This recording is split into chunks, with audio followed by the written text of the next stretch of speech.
All right. Just getting set up here. I'm going to turn down the music, but let me know if this music is still too loud after I turn it down.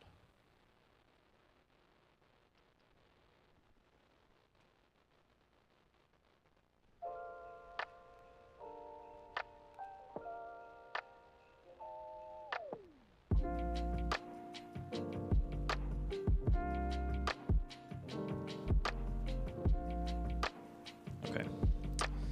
All right. So welcome to Advent of Code, Day 1, 2023. This year I'm going to attempt to do it in Rust. I have sort of casually learned Rust over the last, handful of years. I've never done anything super serious in it, but there are a lot of things I like about it, and especially I like the tooling. And so I want to use this as an opportunity to practice. Last year I did it in Swift, and it was a lot of fun. I think I made it to day 14 or 15 or something before I gave up. I definitely don't have any sort of promises of when this will be, like how long I'll go, because it can be a huge time sink. But it is, the first puzzles are going to be pretty easy. And all right, so let's open up puzzle number 1. Day 1, Trebuchet. Something is wrong with global snow production, and you've been selected to take a look. The elves have given you a map. On it, they've used stars to mark the top 50 locations that are likely to be having problems. You've been doing this long enough to know that to restore snow operations, you need to check all 50 stars by December 25th. Collect stars by solving puzzles. 2 puzzles will be made available on each day in the Advent calendar. The second puzzle is unlocked when you complete the first. Each puzzle grants 1 star.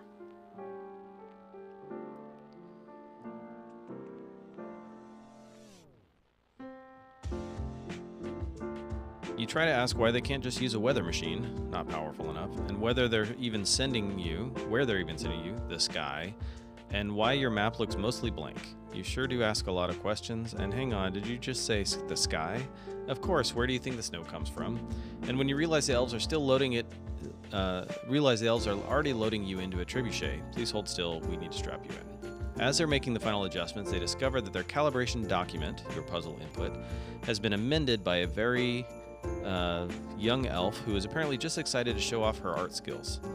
Consequently, the elves are having trouble reading the values on the document. The newly improved calibration document consists of lines of text. Each line originally contained in a specific calibration value that the elves now need to recover. On each line, the calibration value can be found by combining the first digit and the last digit in that order to form a single 2-digit number. For example, we have this input, 1 ABC2, so 1, 2, 3, 8. This would be 1, 5. Yep. And 7. Why 7? Oh, because 7 is also the last one. Okay. And then you add them together to produce 142. All right, so let's get started. I will.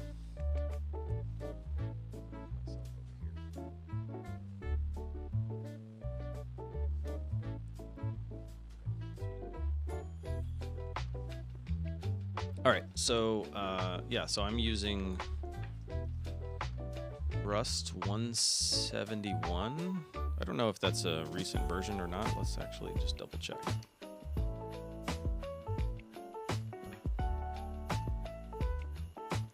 Probably should have checked this before, before streaming.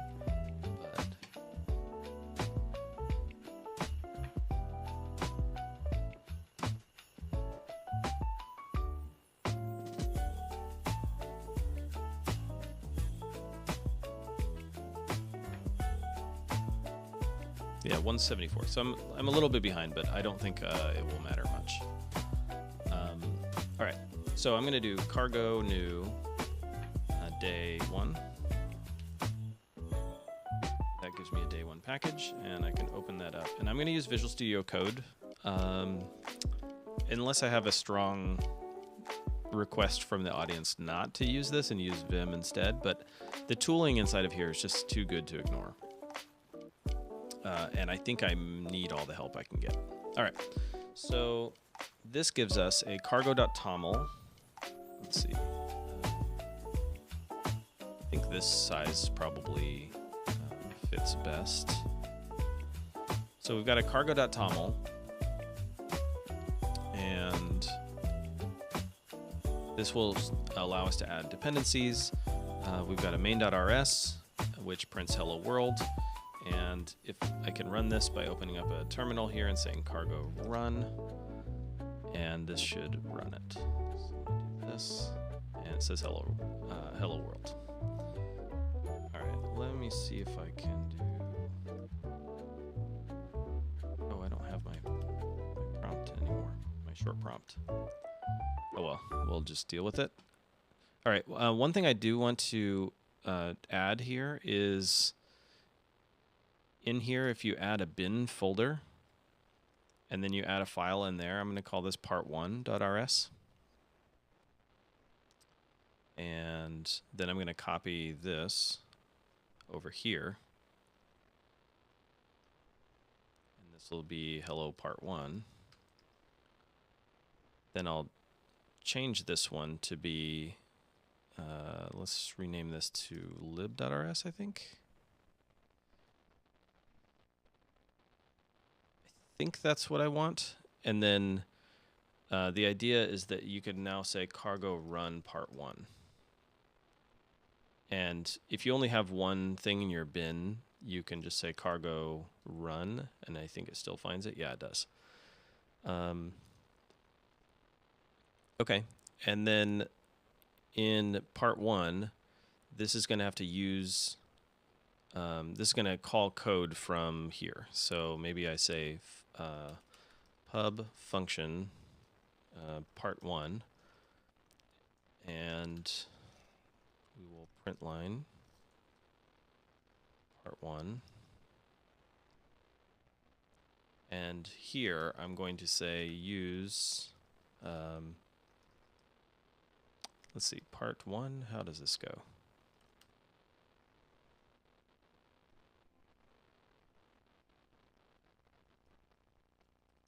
I think I need to do something like that. I don't know. Part1. Use day1 part1. Okay, so this is our crate, and this is the module inside that crate. And then we can call part1 from here. So now when I say part1, I don't need the super part.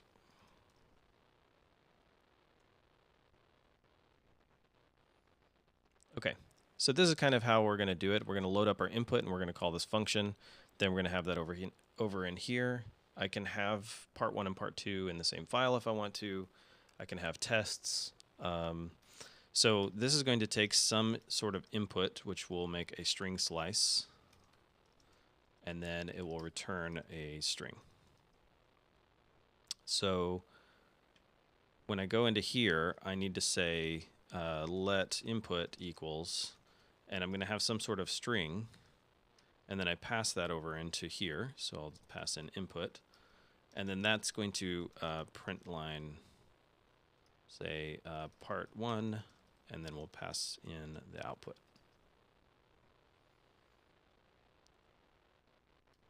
So we obviously need to return a string in here, and so we can say the answer is 42.toString.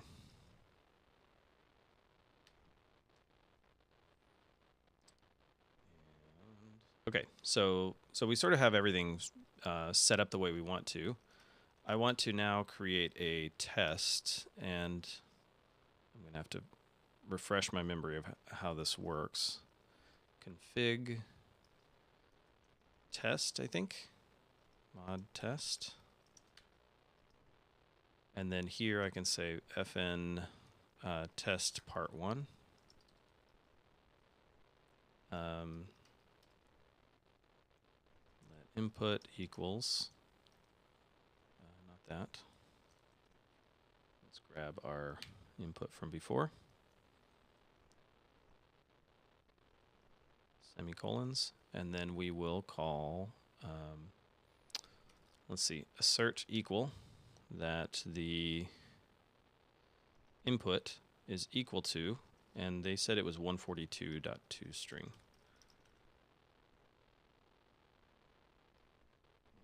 Let's get rid of the sidebar there. Okay. Now I should be able to run this test. So if I say cargo test, running 0 test. So did I mess something up here? I did.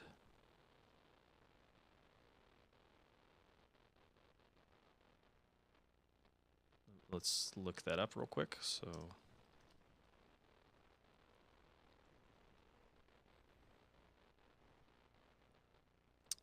config test, mod test. Oh, I need to give it the test attribute, I think it's called. And then that means I wouldn't necessarily need the word test here like we would in XCTest in Swift. All right, so now if I run the test, let's close that and see if that is better. So this is kind of hard to read.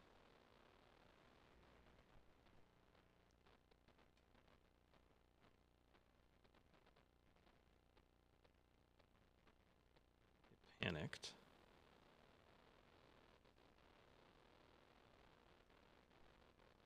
Running 1 test, left, right is not equal to 42. Okay, so we don't want the input, right? We want the, we want to call part 1 on the input to get that. And now we can run the tests. We need to use the crate part 1. We can also use super star to pull in everything from the parent module. I think I like running tests like that. I think instead I just want to have 1 shell. Let's get rid of those. And then I'll just run cargo test. I could also do cargo watch, I think. Which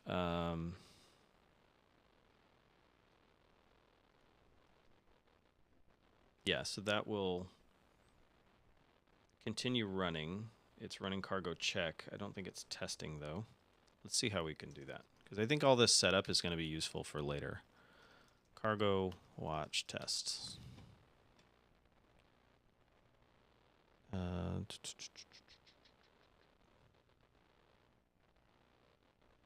don't want to recompile.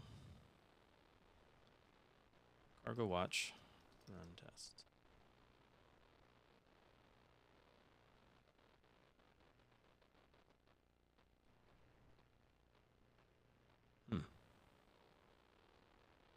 I don't think that this is a separate project. I don't want that. So is this.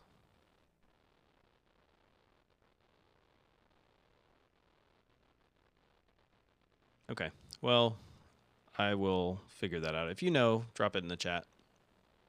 That would be helpful. For now, I will just run cargo test, and we get our failure because 42 is not equal to 142. Okay, so now we're ready to start implementing part 1. So we have our input, and on our input, we can split that into lines. And then for each one of those lines, we can map that to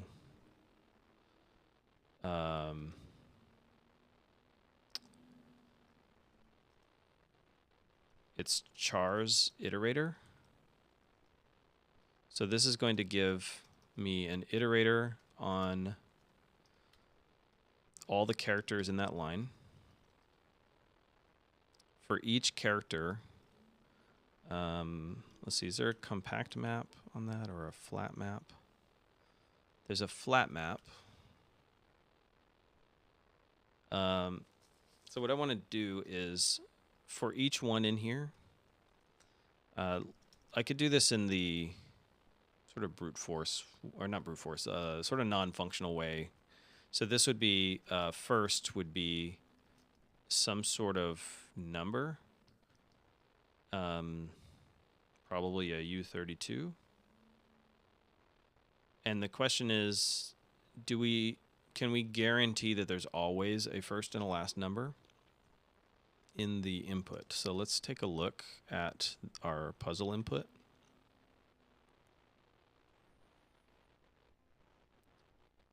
I'm not seeing any kind of, oh yeah, single digits. Yeah, definitely. So this is going to be like a U8.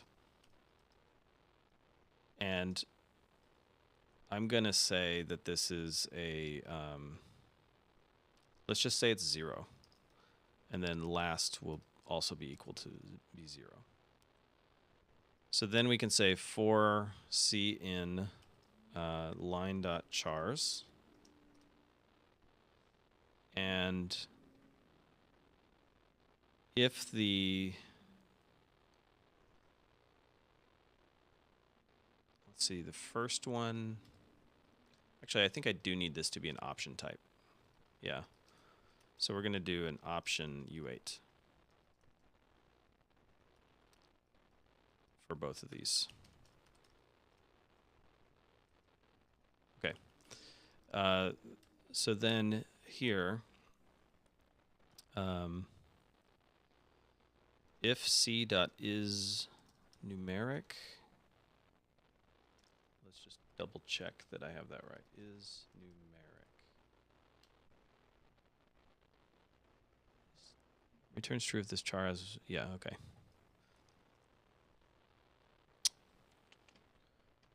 Check something. I think I lost my music.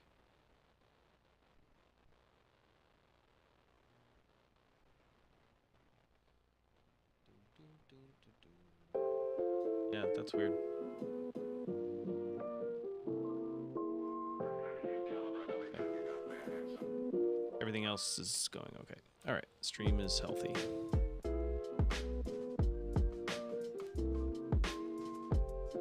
All right, so if the character is numeric, then I want to set first, but only if it's nil or none. So then I can say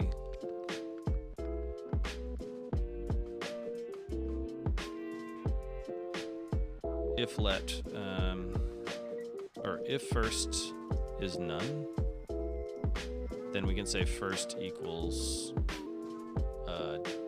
dot sum with c dot parse. I think that's it, or maybe into. Let's see, cargo.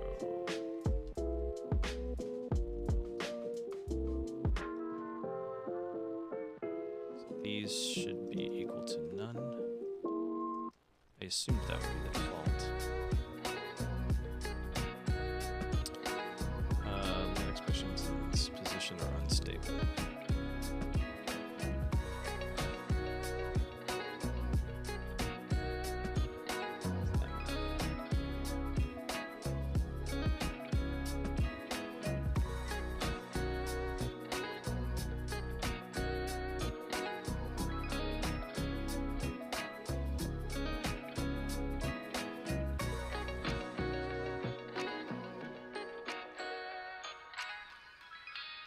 Oh, it's down.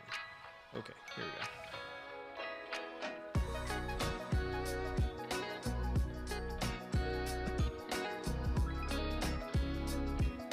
If and while chains. This doesn't really help me. All right, let me start. Let me make sure that we have the first error. I think that's what I need here.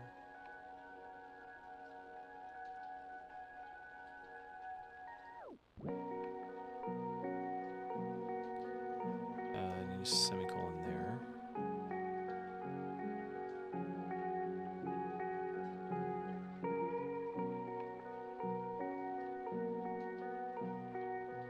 Okay. The closure body.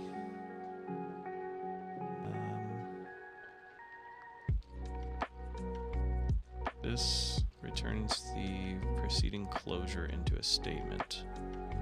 Oh, the map closure. I think I need to return a number here. So we can just do it like this.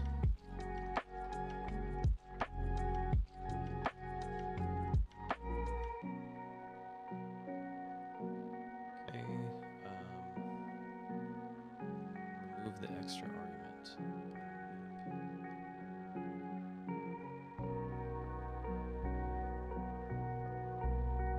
Oh, I think I'm missing this.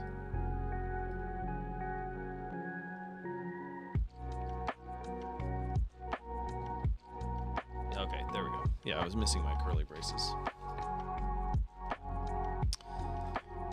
No method parse found for type char. Okay, so let's look at Rust.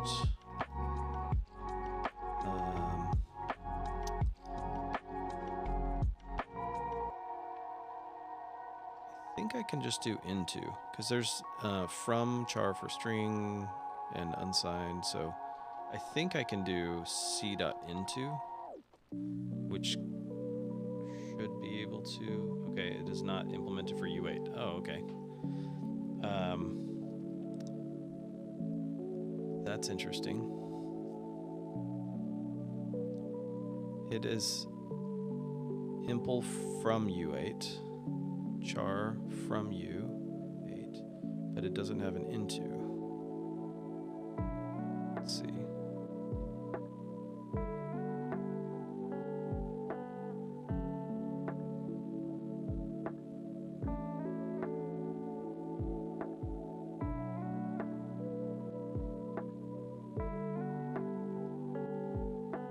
Let's look it up then.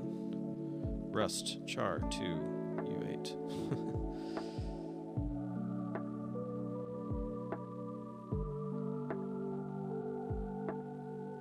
Try the U8.toString function.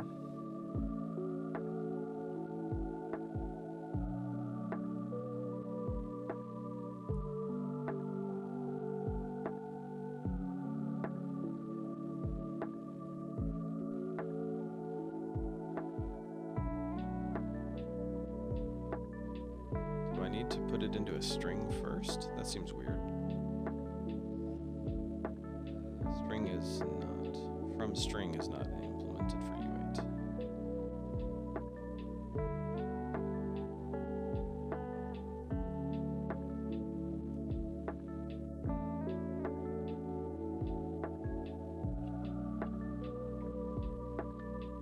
Alright, so here, this is into iterator.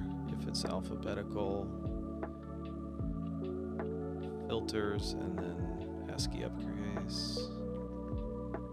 Collect. Yeah, I don't understand why C minus 60. Yeah, that seems like a strange solution.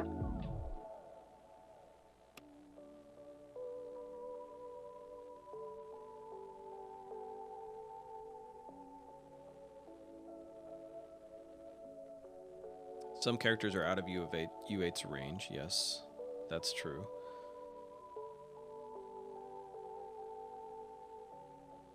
But we know that it's numeric.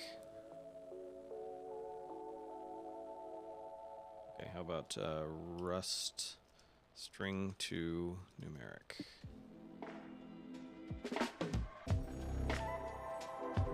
So in this case, we do 27 and then string.parse as that and then unwrap it. Do we not have that for characters? I guess not. So then I can do c.toString dot parse dot unwrap because it can fail. Okay. All right. So if we don't have a first number, then we'll take the first number. I kind of want to just map this into an array of numbers. That would be so much easier. I'm gonna do that instead. So we're going to filter out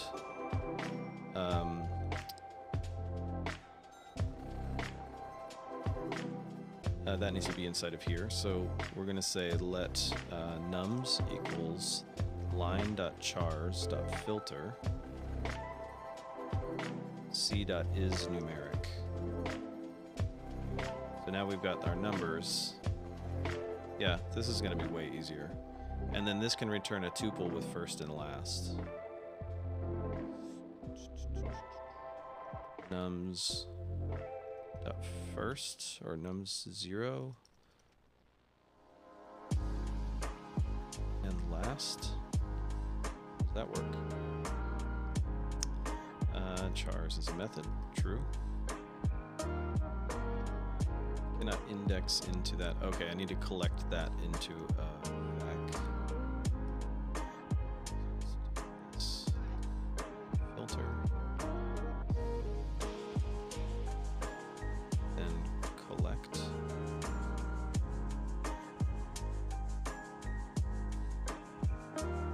Oh yeah, I still need to map it.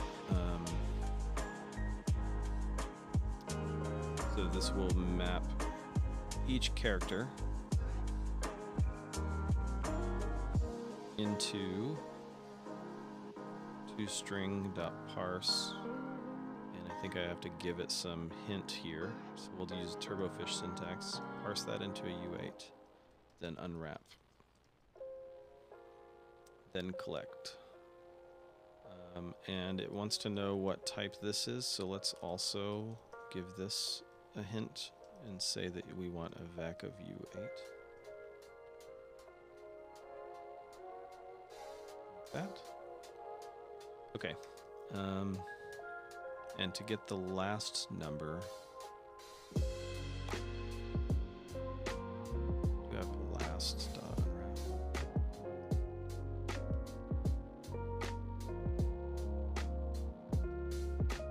I think this is probably easier just to say first dot unwrap and last dot unwrap. Okay, so at this point we are borrowing, and I can't. Okay, so yeah, this is the fun part about Rust, which I know a bit. And this is part of the reason why I want to do this. So we've created this vector, this array that lives right here in this map. And at this point, if I pass the first value here, then nums has been moved into here. All right, this returns a value referencing data owned by the current function. So we basically can't do that. But I can borrow it and get the first value and then clone that value. And I think I need to do the same thing here. So let me do this. nums.last.clone. Cannot return value representing temporary variable. Returns a value referencing data owned by the current function.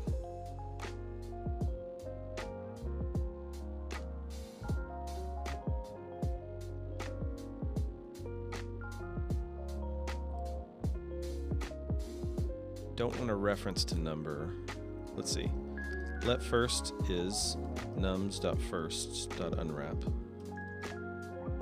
Let last equals nums.last.unwrap.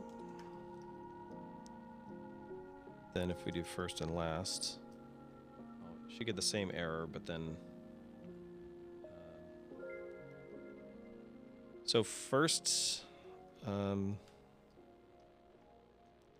unwrap.clone, or I don't know if I want clone or copy. I think I want clone.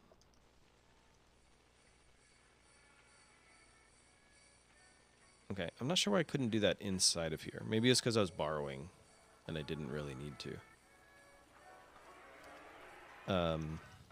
Yeah, this stuff I think will become more clear later. Hey Samuel, how are you? Good to see you on stream.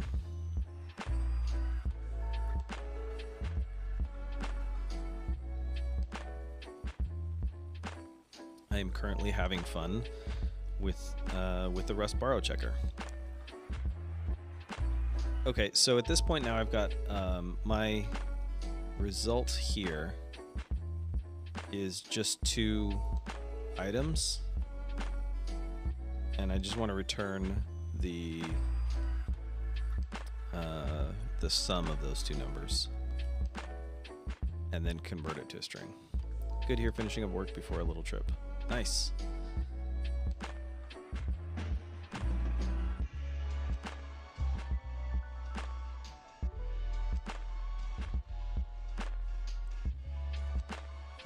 All right, so now let's take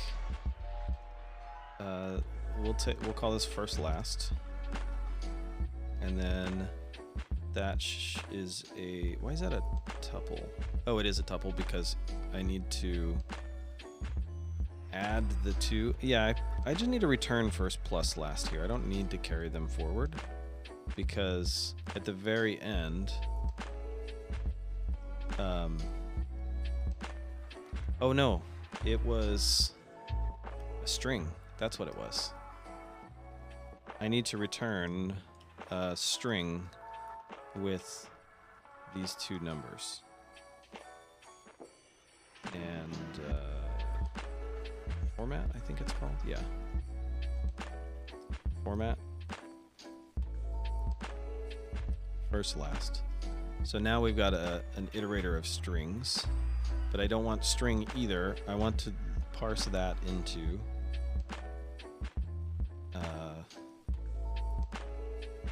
U8. Then unwrap it. So now we have an iterator of U8s, and now I just need to sum them. So this is going to be the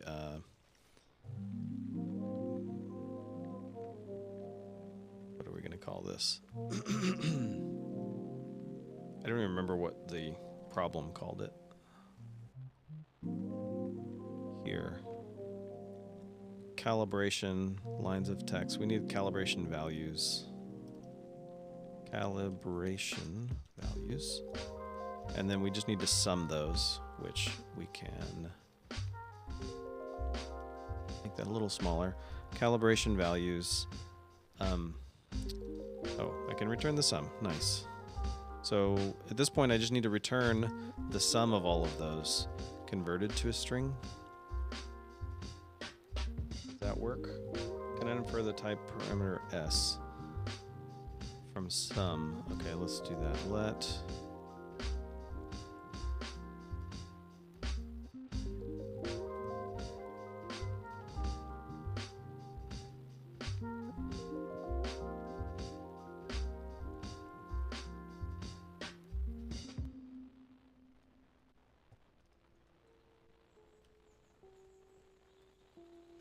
consider giving sum an explicit type.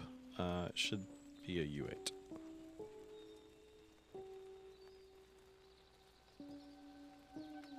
Type must be known at this point. Okay, did that, and it finished. Okay. So now if I run our test, we should get 142. This is running 0 tests. Why? Oh, there's no tests in there, but we are running tests on lib. Okay.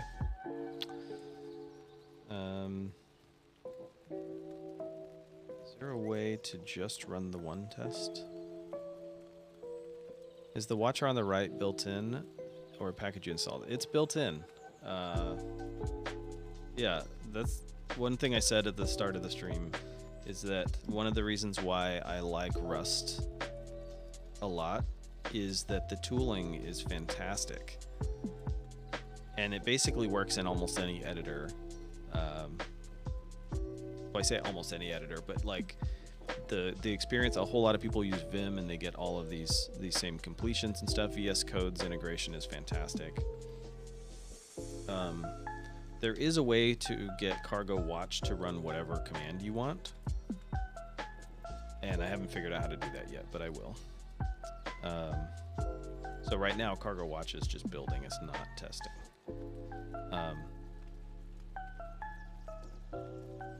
All right, so our test passes. Let's grab our puzzle input. So I'm going to go over to part 1. Oh, this is the other thing that I really like is if you look at my folder structure, I've got my source folder, and then you have a bin folder inside of there, and you can have multiple entry points or multiple binaries in the same package. So I've made a binary in this project called part 1, and then I'll make another one called part 2. Part 1 can include our we'll do include stir input 1, or I think our puzzle input's the same for both. So I'm just going to say input text. This will fail to compile because the compiler's doing is looking for this file, and it will stuff it into the source code at this point, which is amazing.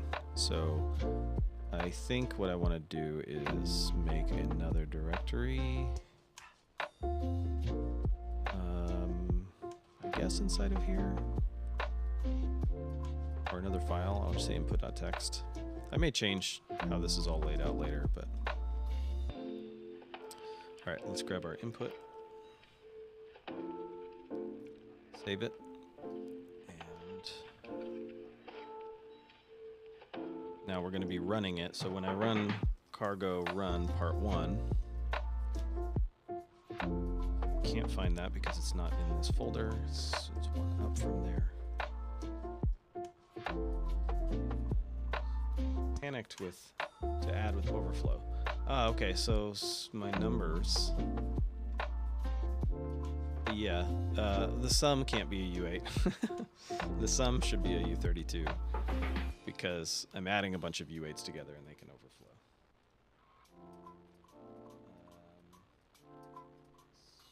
All right, so we've got some errors here. Cannot be made by summing over an iterator over elements of type U8. So yeah, I think maybe I'm just going to parse this into each of them into a U32. All right, and we got 53,080.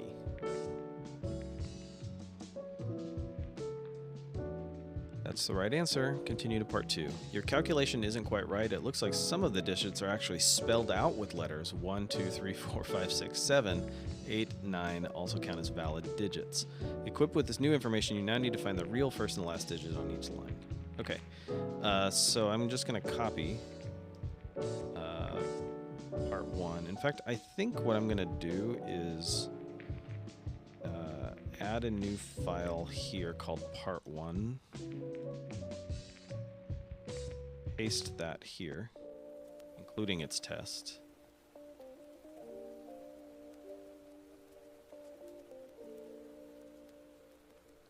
This is also to make sure that I know how this this stuff is going to work. Part 1 now has that function in it. All right, and if I delete this, does everything still work? There's no part 1 in the root because I think I need to say pubmod part 1.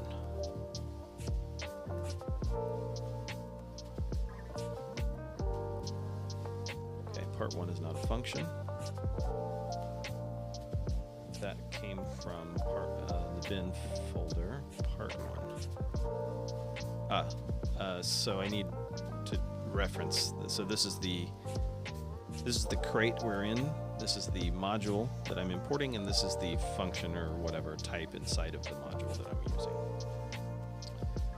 And so I think maybe just to make that more clear, I'm going to rename this to process. I think I want to do that.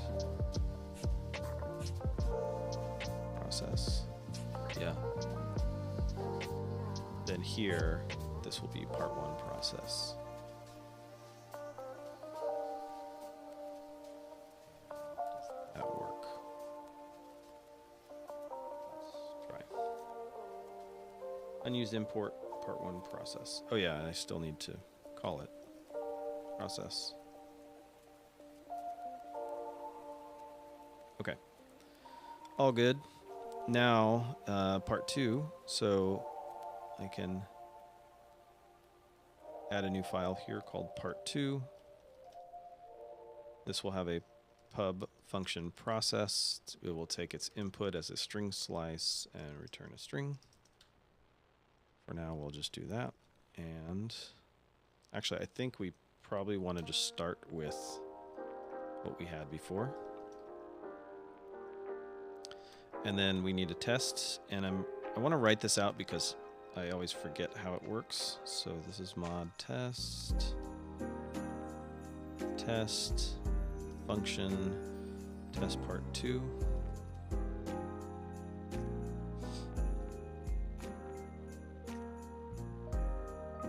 All right, so here, if I say my input is 1, 3, 4, we can probably just do assert equal that when I process 1, 3, 4, that I get back the string 14.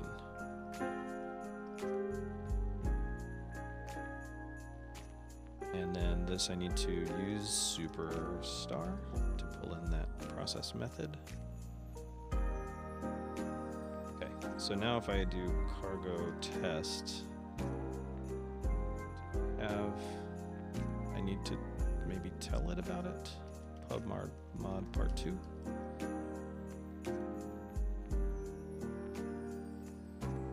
Part2 unused import super.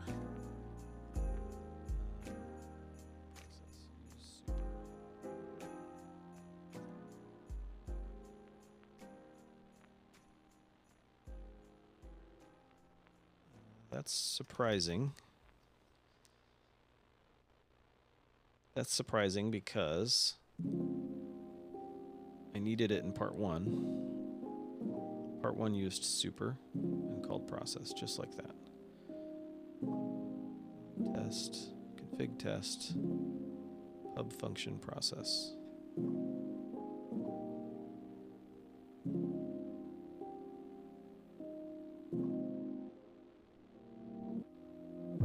I wonder if I'm just missing something else.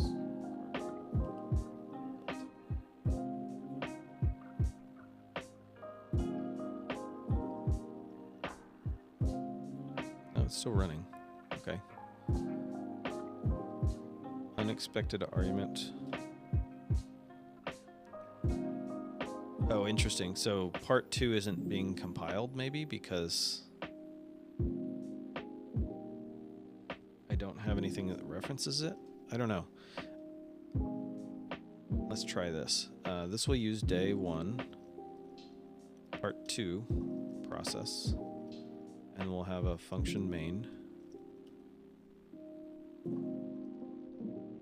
And this will let input equals some string slice. We'll let answer equals process input. And then we will print line part 2 answer.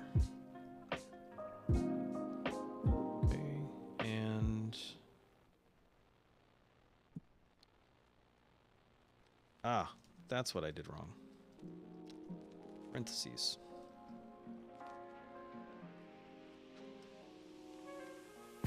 All right. Cargo launch.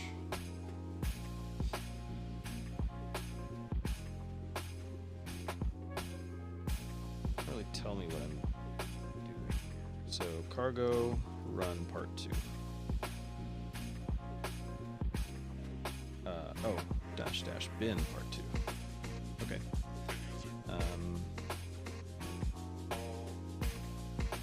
Option.unwrap on part 2.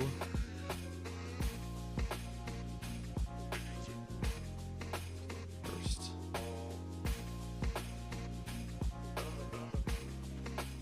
Oh yeah, because I didn't have any numbers in there. Okay, so let's focus on the test now.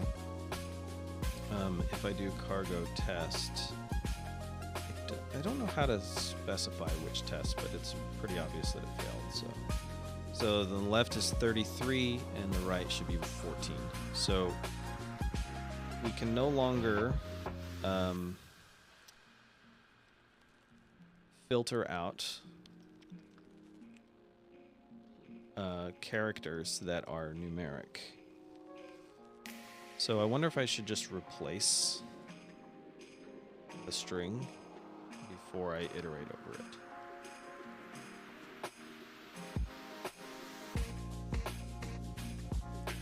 So we'll map each line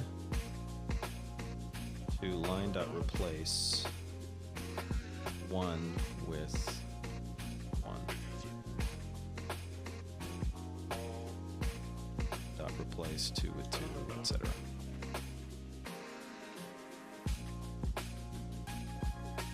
Okay, so we'll do 2 with 2, 3 with 3,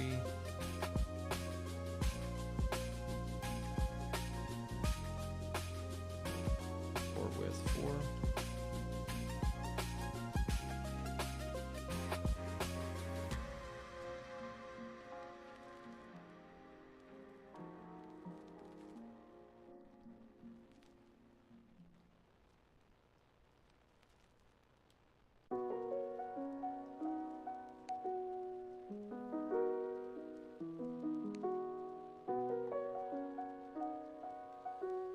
dot replace 9 with 9.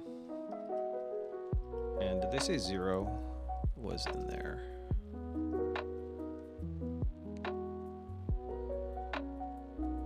Okay, no zeros. Okay, so now if I cargo test, it passes. Let's go over to our input.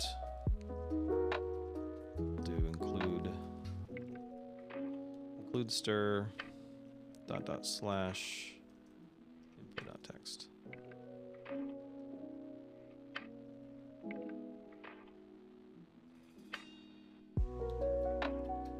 Cargo run dash bin part 2. Part 2, 52,769. Back to Safari. That's not the right answer, it's too low.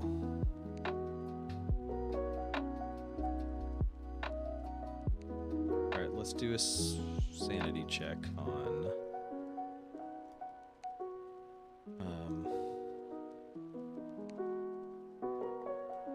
I can print line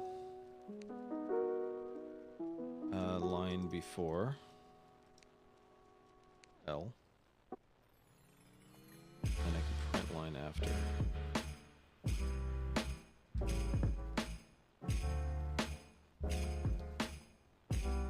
Let's take a look at, so this is 462 and ending in 3. This was 991 ending in 3.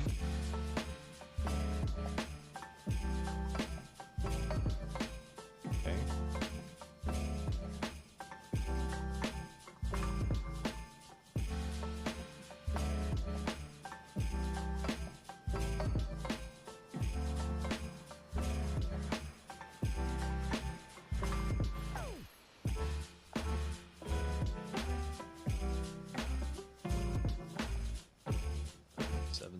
Is that what I tried? That's right. Yeah, 52,769. And the number is too low.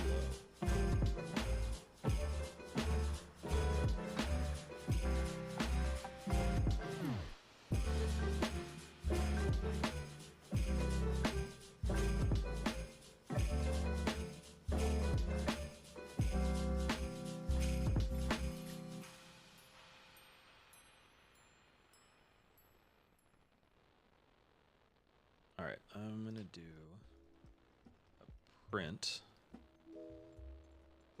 Then we're going to do this line, then a print with this line,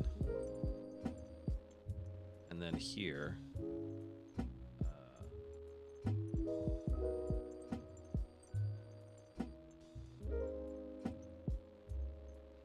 print line.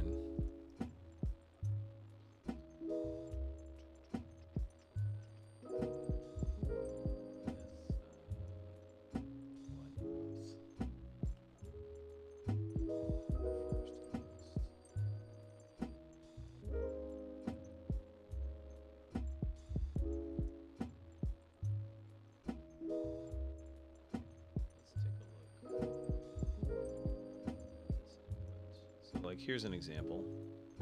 6, 4 is turned into that, which becomes 6, 4. This one is 1, 5, 1, 8. 17.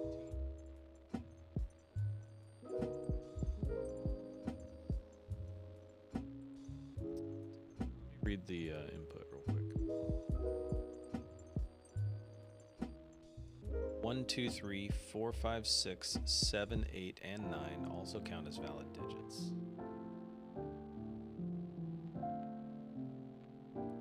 Oh, let's do this.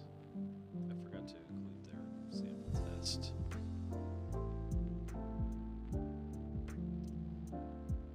So here, if I do phone test sample input, insert equal process with this is 281. Test, and it worked.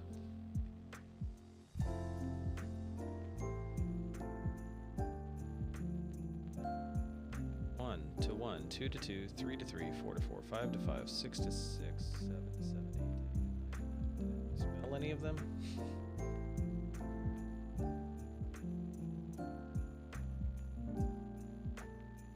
None are capitalized. There's no capitals in this whole file.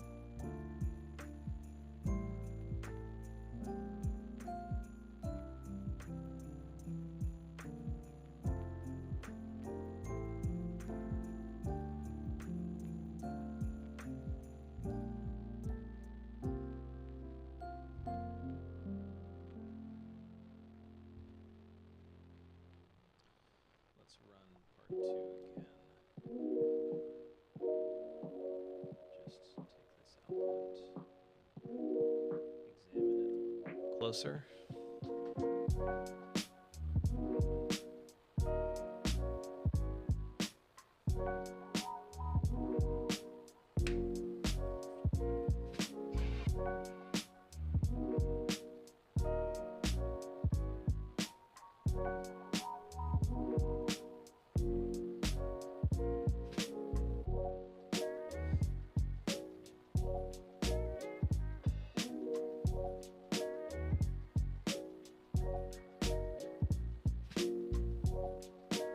What I'm doing now is just scanning the middle string, looking for any kind of word that I have missed. It didn't get replaced.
I'm not seeing any. These all look correct to me.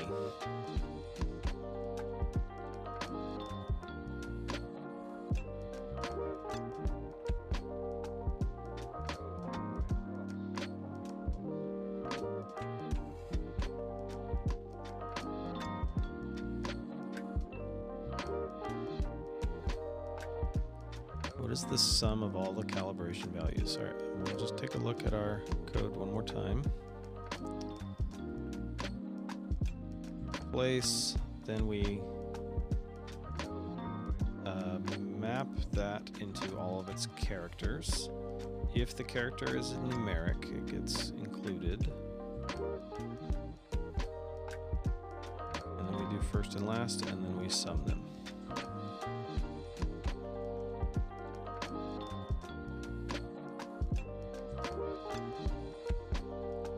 Double, triple check my input is correct.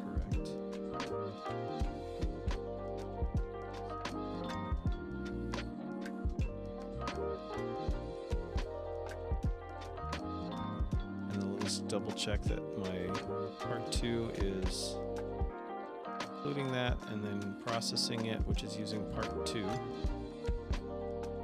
Process and printing out the answer, 52,769. I did not expect to be stumped on day 1.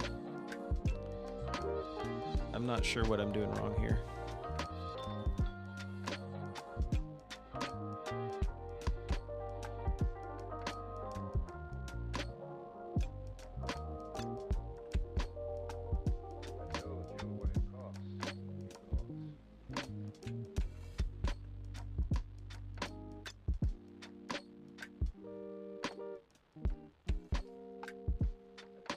$769 was too low.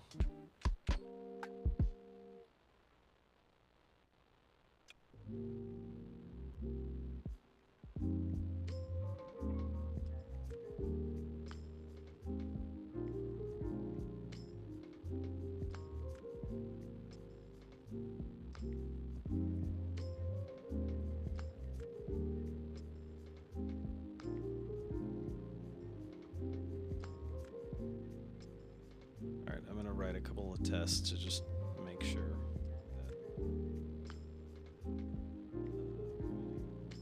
2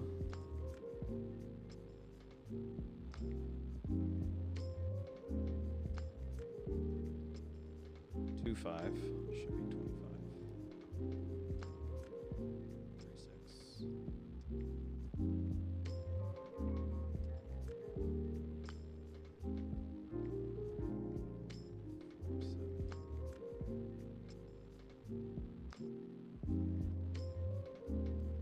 36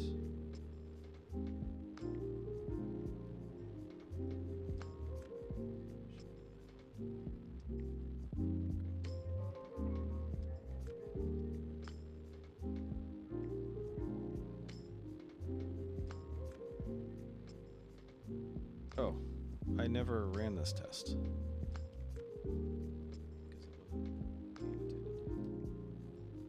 Oh, thank goodness. All right. 823. Oh, okay. Goodness gracious. That sucks because now it has to. How do I know? So if I replace 8 first,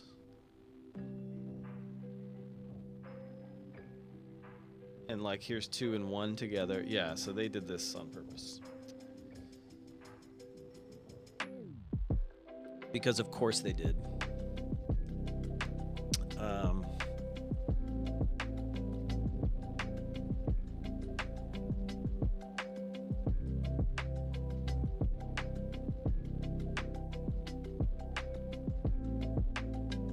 So replacing is not going to work.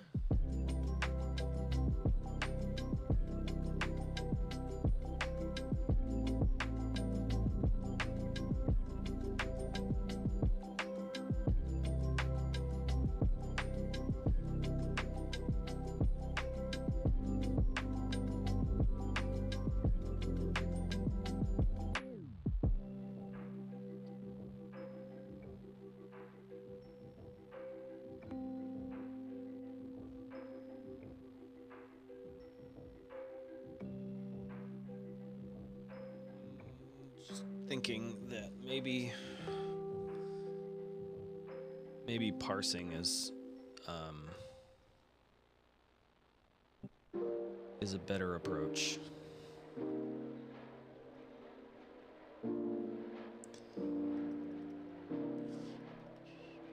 There is a library called Nom that can do this really well. I have seen it but not used it.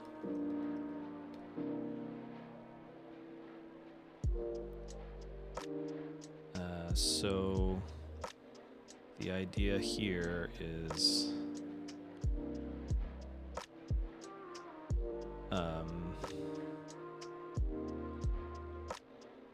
so this gives you everything in between those two characters and eats it.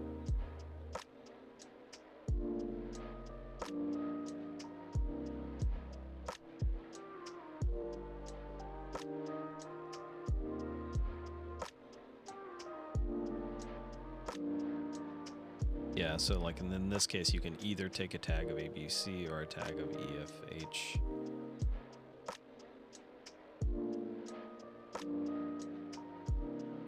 Yeah, I don't know. I don't think I want to jump to using a library just for this one. What to do?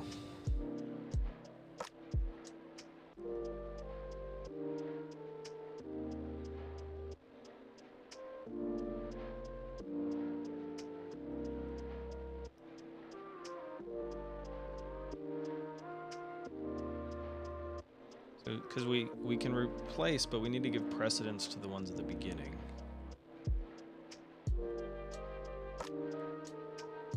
Let's see.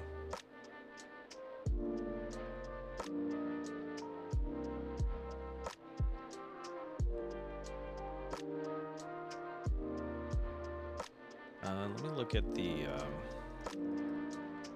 string replace function.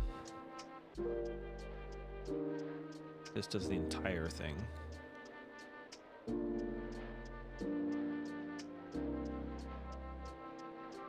Replace first n matches of pattern with another string. Okay.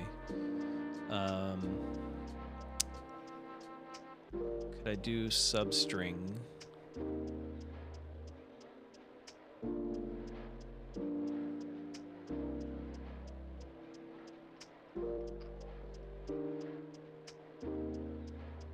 Get an index.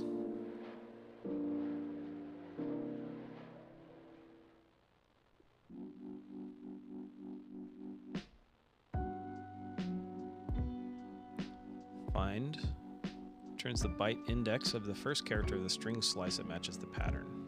Okay. I think I could probably get this to work. So if I did line.map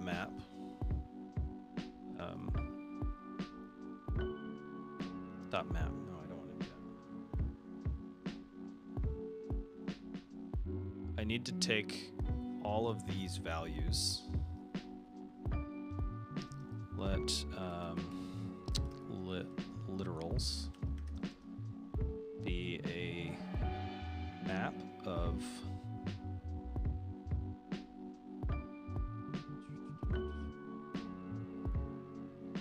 or it's a hash map of let's see, hash map of string to string. Is that what I want? Yeah. Stir.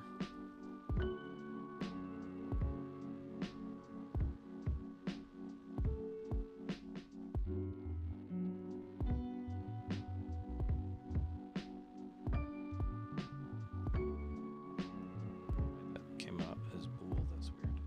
Oh, that's... I don't know what's happening there. All right. Hash map. New.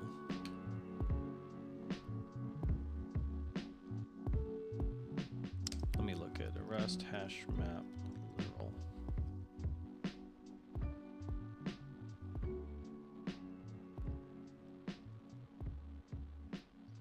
How about replacing 1 with 1, 1, 1 and reuse part 1? So, replacing 1 with 1, 1, 1? No, this is the problem here. Well, all of these are showing a problem. So like 8 should be matched first. And once I replace 8, then 2 will not match anymore. And so we need to do it in beginning order. So I need to know if it contains that, then what is the first one?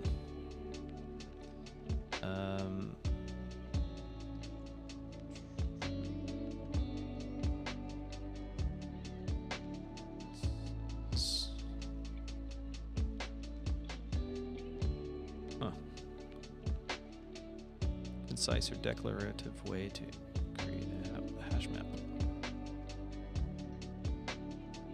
Standard collections.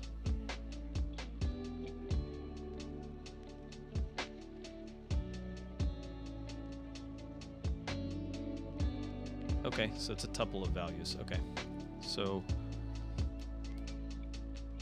why do we need to worry about the second number when all we need is the first number?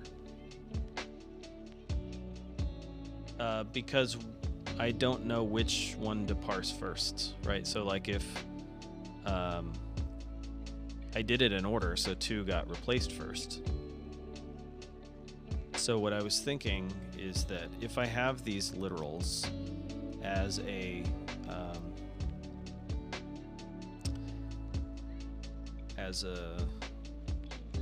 hash map, let me just make sure that it gets created as a hash map. Hash map of stir.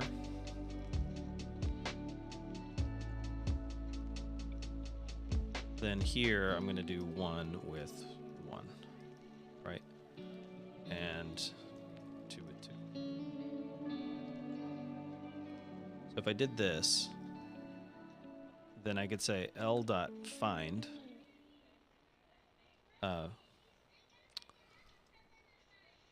so this would be like the occurrences would be literals.keys .iter for key in literal keys. Can I do this or I have to iterate? I think that's fine.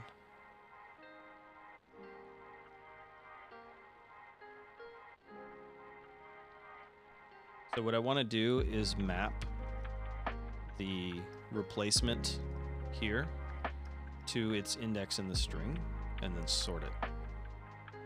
So we grab the first one. So that's going to be literals.map. Literals.keys.map. And then here we're going to return a tuple with that key, and then the line dot finding that key.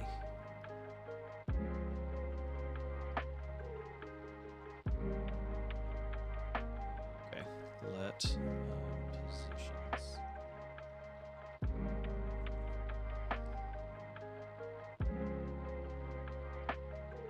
Do we have any method which some sort of works starts with and Swifty starts with to compare a collection with another collection? I think you do, but again, it like this one starts with ABC. So we just, without using a parser where you go byte by byte, which is probably the cleaner way to do this, but I'm okay with brute force. I want to print out positions here. I think I can do that here. Positions.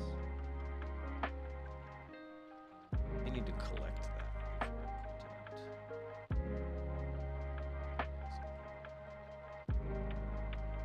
out. And this is going to be print line as well for the input. Let's get rid of that. And that.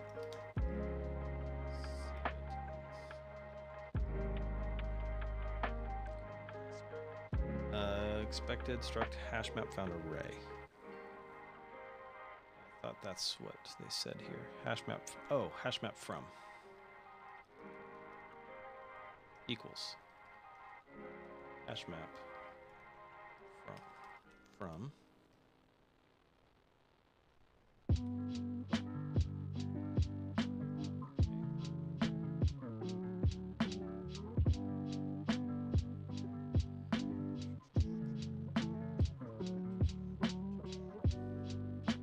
Selected one of 8 possible tokens.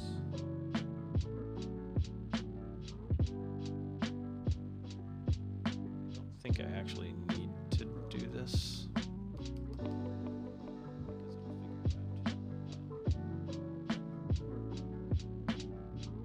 Okay, so positions.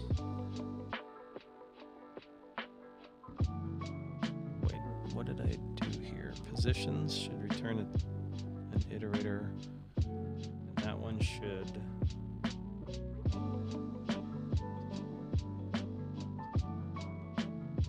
finds the byte index, which is a U size.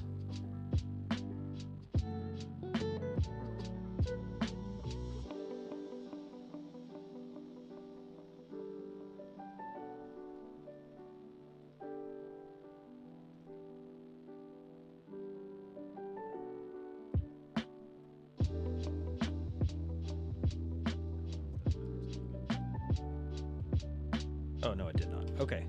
So in here, positions 1 is not in here, but sum is 2 is in there at the 0th position. So I can then filter out literals keys.map. So we'll map the keys there. Then we will filter entry where I do this. No, I do it like this. Entry where entry dot 1 is not none. Is sum.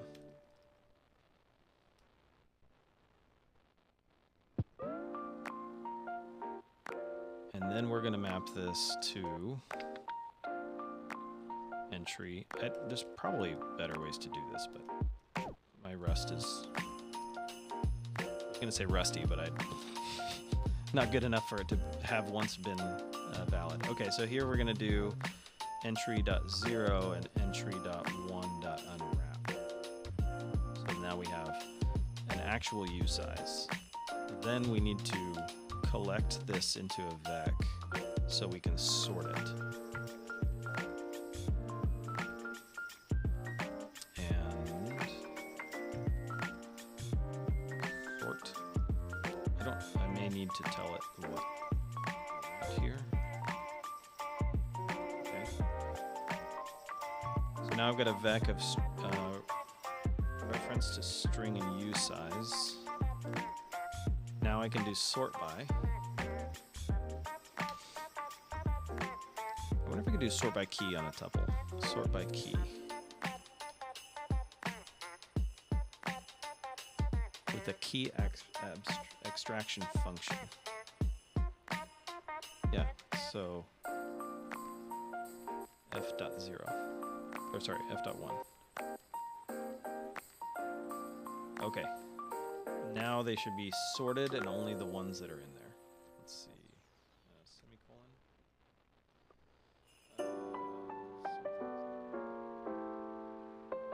Positions is no longer an iterator because I already collected it.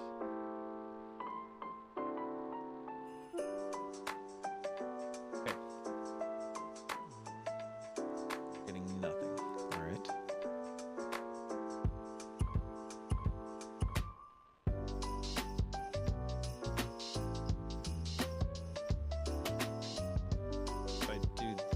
If I get rid of this, then I can't unwrap it.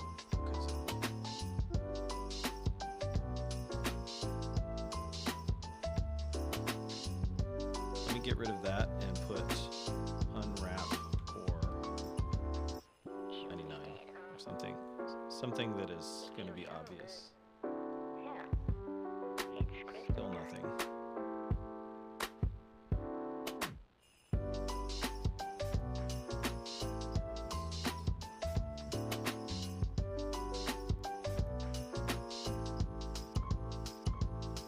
Okay, the sort did not work. Which is interesting because I feel like it should have.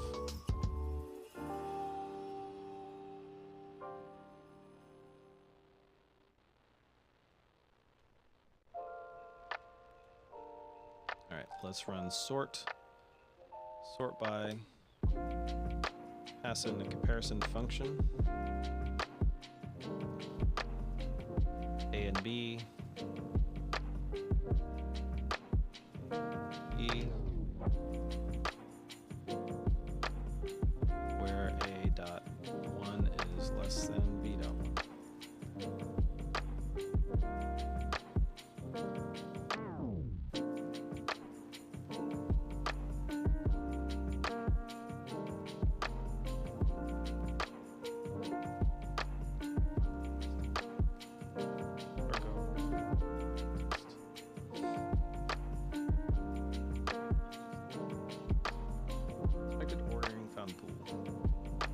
Oh, I need to compare.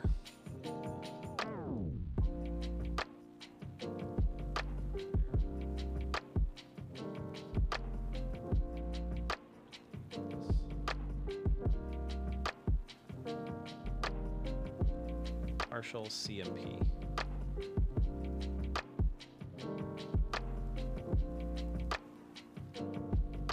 Know if I need partial CMP.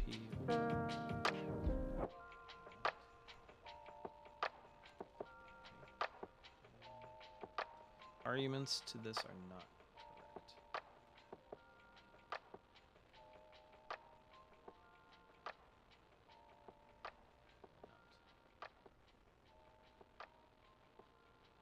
Expected reference to usize.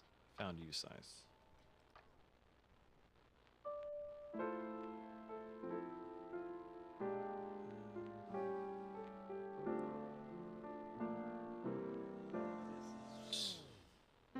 Not expected.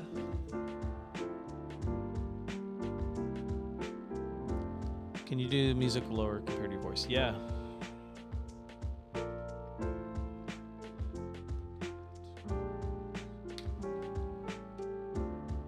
Yeah, it's hard for me to tell how loud the music is. How's that?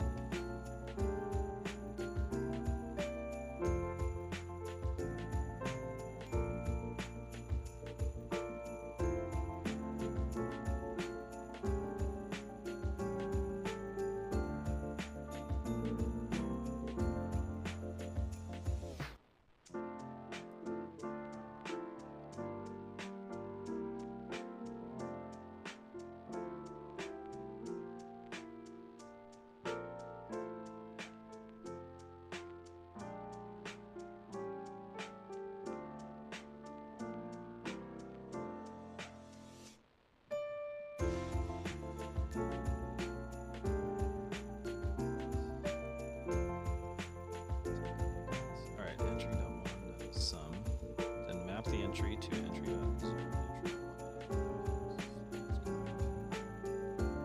collect it into a vector, and then we sort.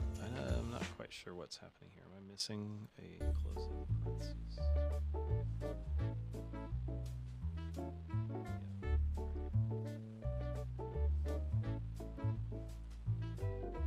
Yeah. LN positions.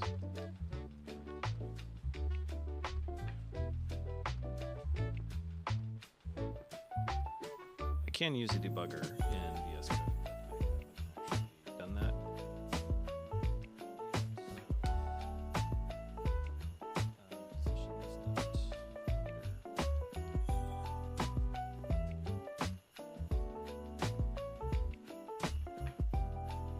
Oh, no wonder.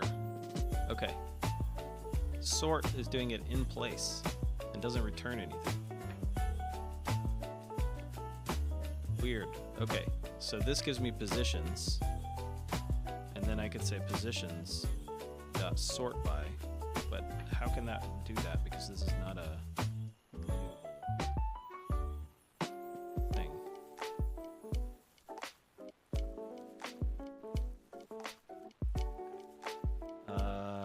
Okay, so now, yeah, this is now going to be cannot borrow is mutable inside of here. Which one? Positions.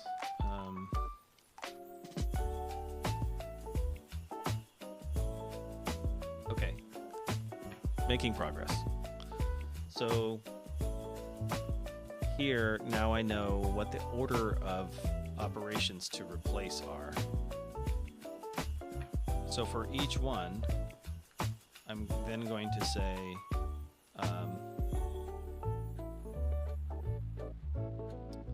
let's see, I need to have a copy, a mutable copy of this. And I wonder if I can just do it like, can I do that?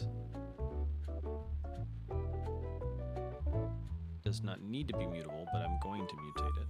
So here I'm going to say L equals L dot replace the key element dot 0.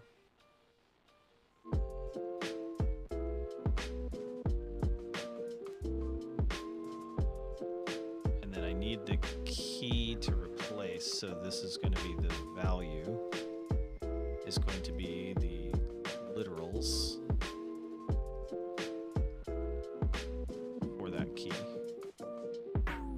I'm going to run into a problem here because L.0 is L.0 is that reference. Same thing here.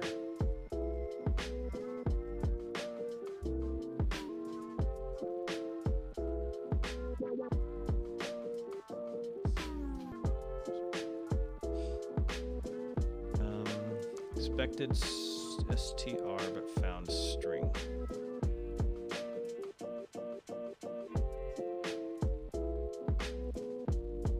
That's true. Okay.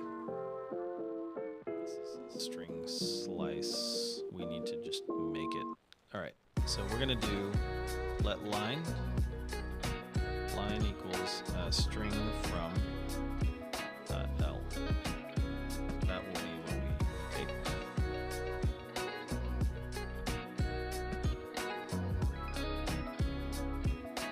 Line equals line.replace.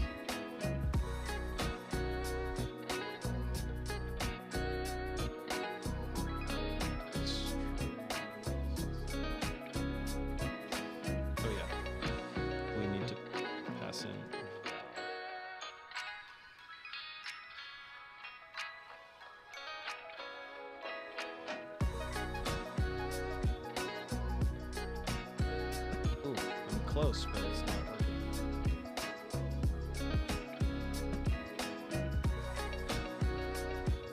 This one should have. Oh, yeah, it's not working because I didn't finish the 2, 3, 4.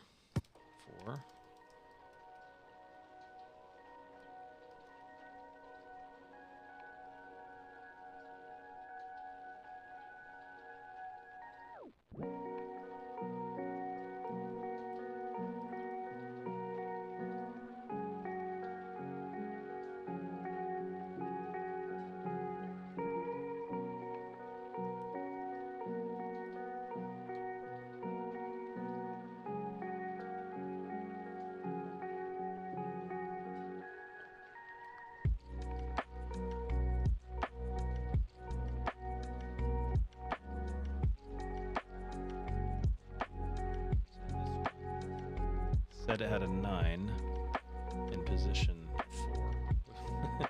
Oh, this one did. Okay. So 219, 2 and 9, 823, 8, 2 and 3, 1, 3. Okay.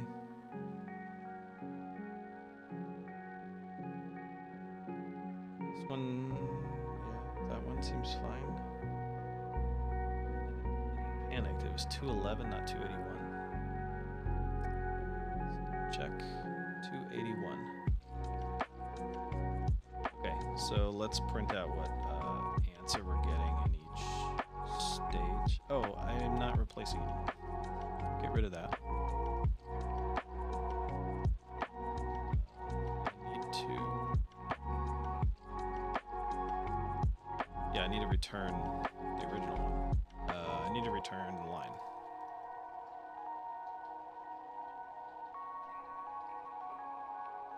Yay. Now let's run it. Cargo run. Dash dash, or part 2. Sorry, no. Dash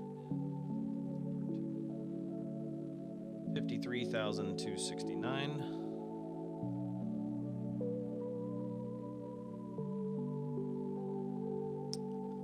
Answer is too high now. Oh no.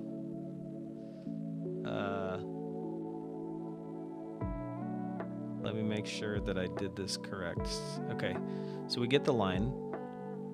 We have 1 to 1, 2 to 2, 3 to 3, 4 to 4, 5 to 5, 6 to 6, 7 to 7, 8 to 8, 9 to 9.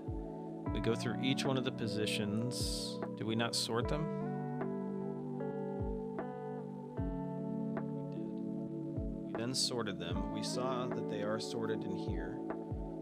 Then we iterate over each one, replacing the line with the other one.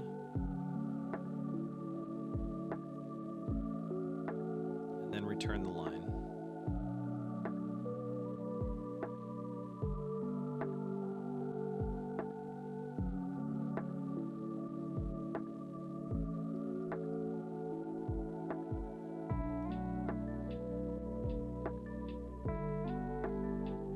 Let's take a look at a few of these.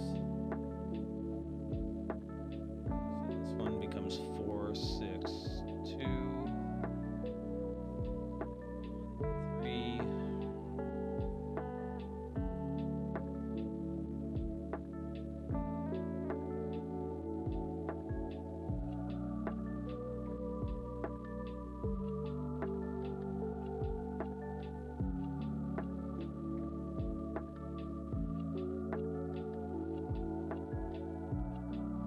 Find one that has the overlapping numbers, like 2, 1, 2. Yeah, so this one became 2 NE, which is correct.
Pick one that has like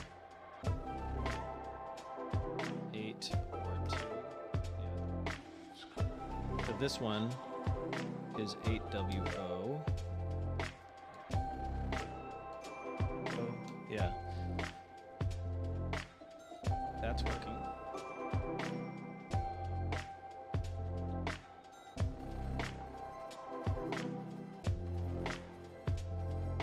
What are some other ones?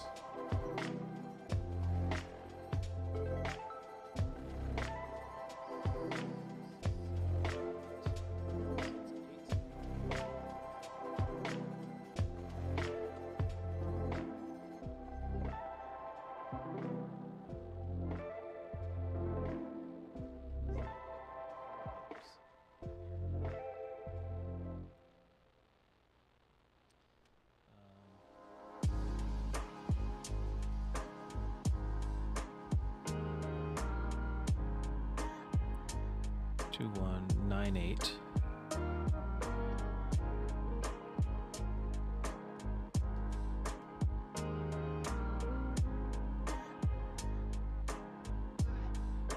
That works. 5, 3, 2, 6, 9. Let's double check that one more time.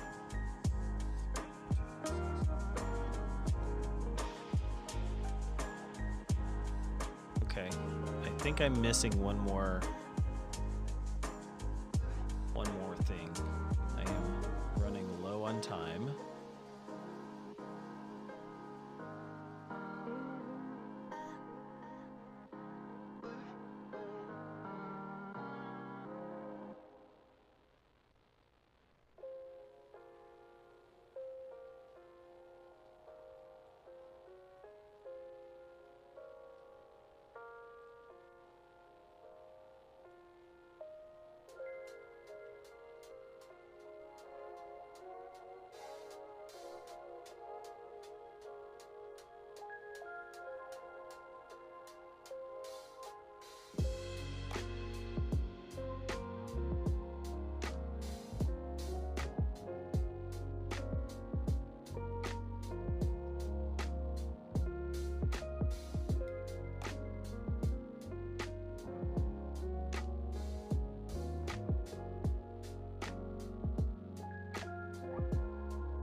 Hmm.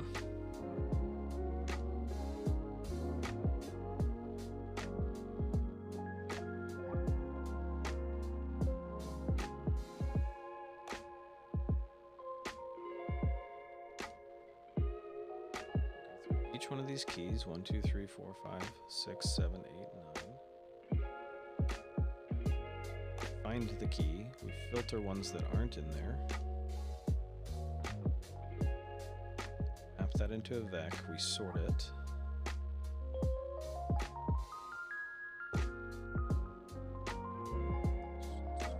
A.1.compare B.1.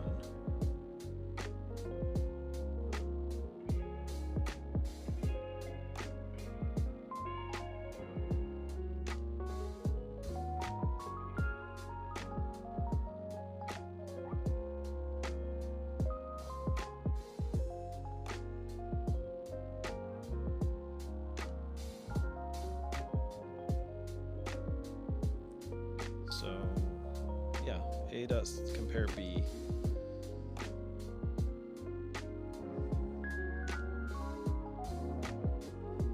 A dot compare B.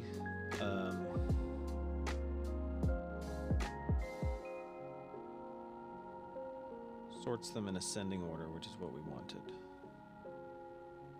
It's part something for a while since the examples in the problem don't cover it. Want a hint? Yes, I do want a hint. Thank you. I assume there's one case that I'm not getting here, and I'm very close to having to throw in the towel because of time. There's no zeros. There's no capitals, right?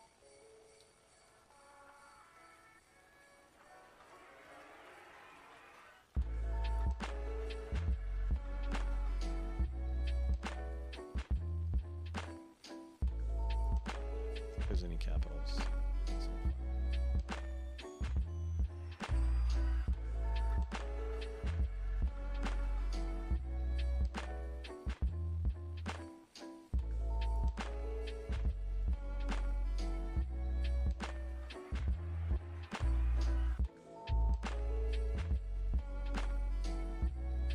When the lines ends in 2, 1, what number does your code persist? Oh, twone. Yeah, when it ends with, yeah, you're right. Yeah, so my fancy sorting algorithm doesn't work. I kind of also need to do it in reverse.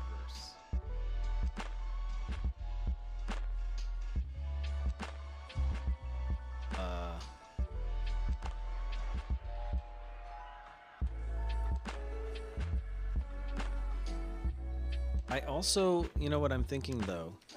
I don't need to do any of this stuff. I just need the first one. Right? I think what I need to do is say,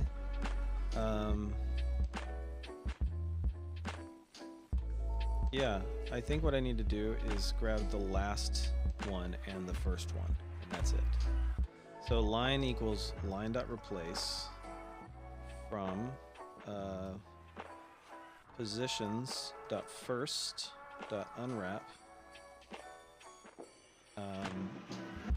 and I'm going to take the key. I'm going to replace it with literals for that same key. Faster way to do this.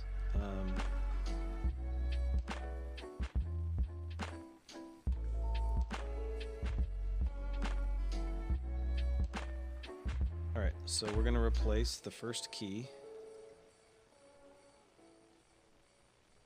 with literals for that first key.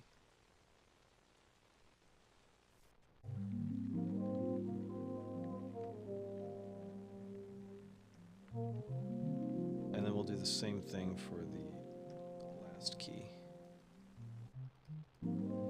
Positions.last.unwrap.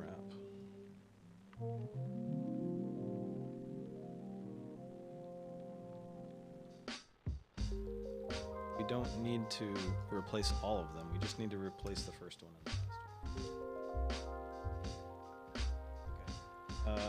cargo run bin. Let's get rid of that because I don't.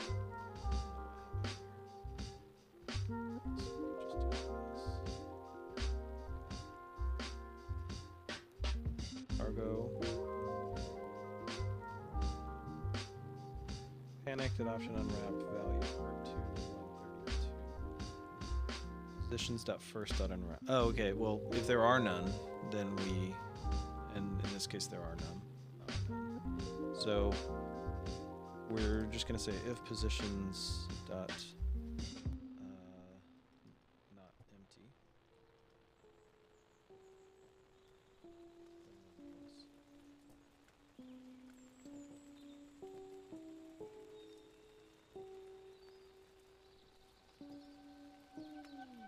3,280.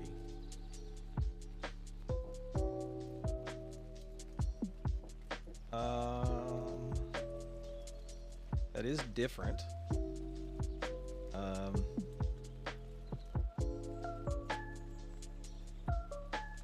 Okay, so we have find one that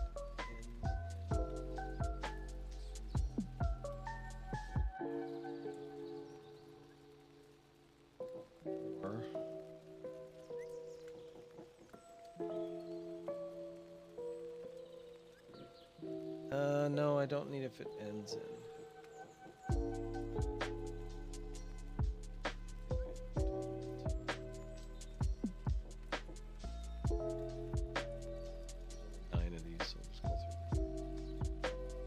I think your code will still produce a wrong output if the entire line is 2-1. Yep, you're right. I've replaced the entire thing. I think maybe I need to grab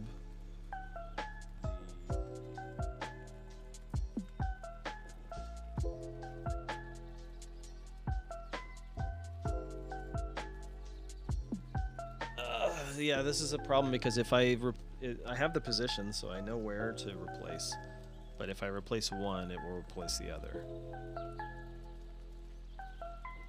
So if the entire line is 2-1, then is the answer supposed to be 21? Or is it supposed to be 2-2? Because that's what I was thinking it would be 2-2.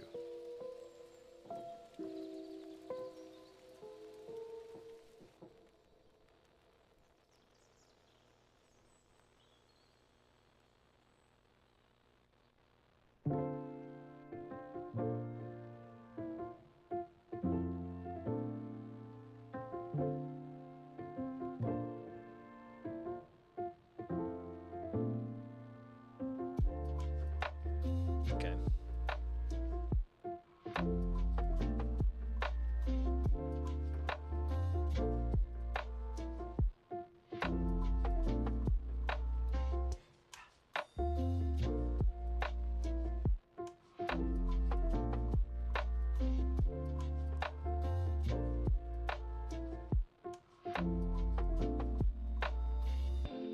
I mean, aside from doing this in two passes, do leftmost then rightmost on the same source string. Maybe that's the way. You get the first from the first and the second from the second.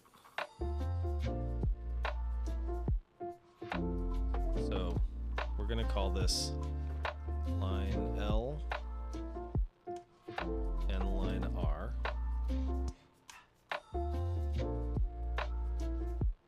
Then we're going to go through, find all those things, sort them. Then we're going to take the first key and we're going to do line L dot replace. And then the last key is going to be line R dot replace. Okay. Then I'll return a tuple with line L.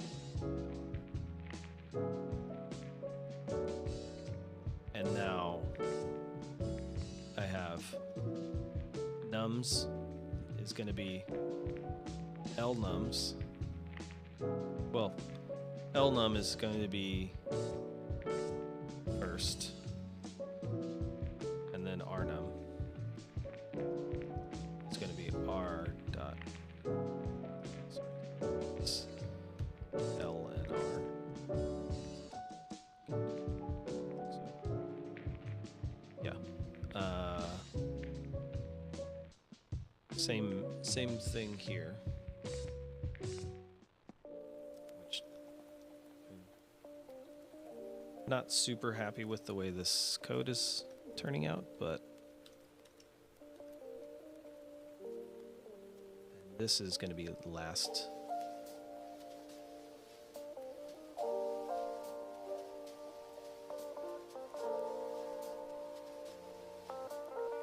To unwrap it, so this is going to be Elnum.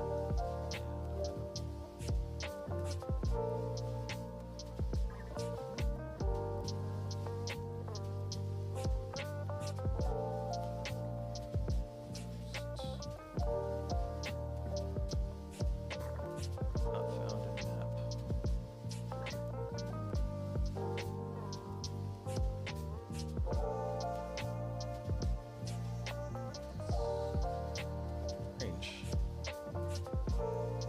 Map doesn't have it first. I have to collect it first. That seems weird.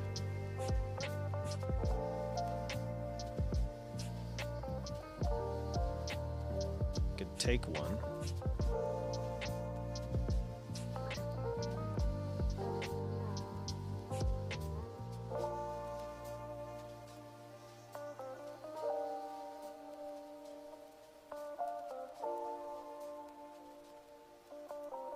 Yeah, that's kind of weird. Take one dot collect dot first. Take one. I can't do that. I'd have to collect the whole thing here and take the last one.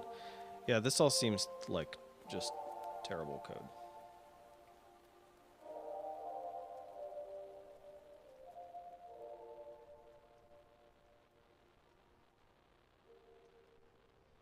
It's an iterator, so you can directly call next to get the first element. Ah, okay. But I can't do that for this one, so I would have to just skip to the end. Yeah, I mean, I think correct is better than perfect, and once I have it working, I could refactor if given the time. R.chars creates a temporary variable which is freed while still in use, freed at the end of this one. Then I borrow it.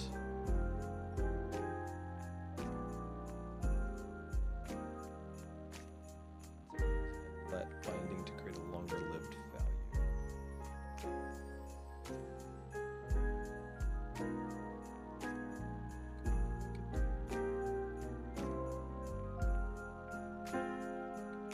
Does that fix it?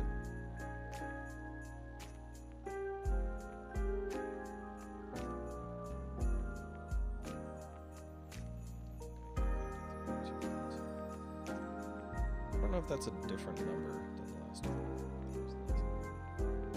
Yeah, so it's 2 higher. Holy moly. All right. I wish I knew which one was the problem. So I could write a test for that. Like, here's one. 1-8 at the very end. So if I print out the answer that we're getting here.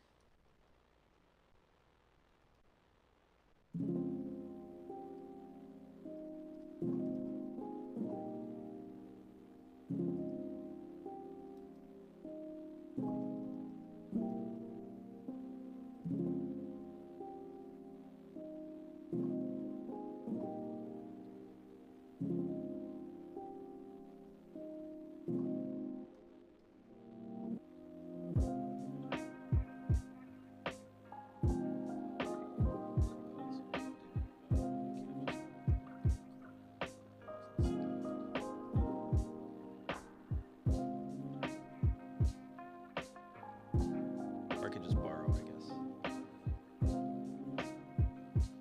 Okay, so there was one that ended in 1, 8. So in the first one, we have 8 and 1.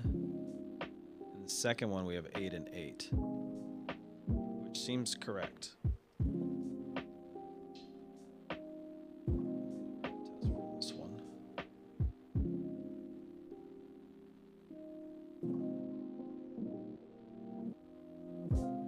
Insert equal.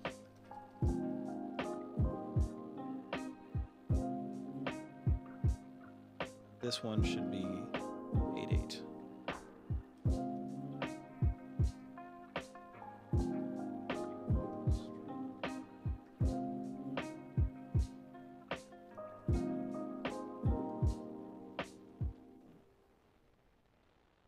Okay, that passes. Okay, I think I'm gonna have to throw in the towel. I'm running out of time. I don't know if there's anything else I can look at. Let me just try one more test case. Find one. This one. Have 3.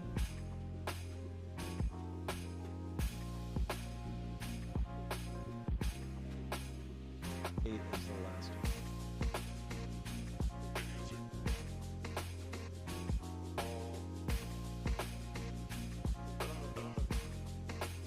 That should be 8. This one should also be 8, 8.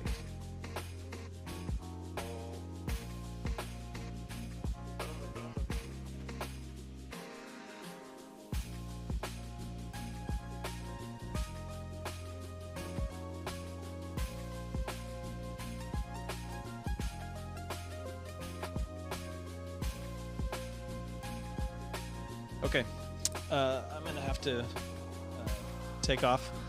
I will probably work on this.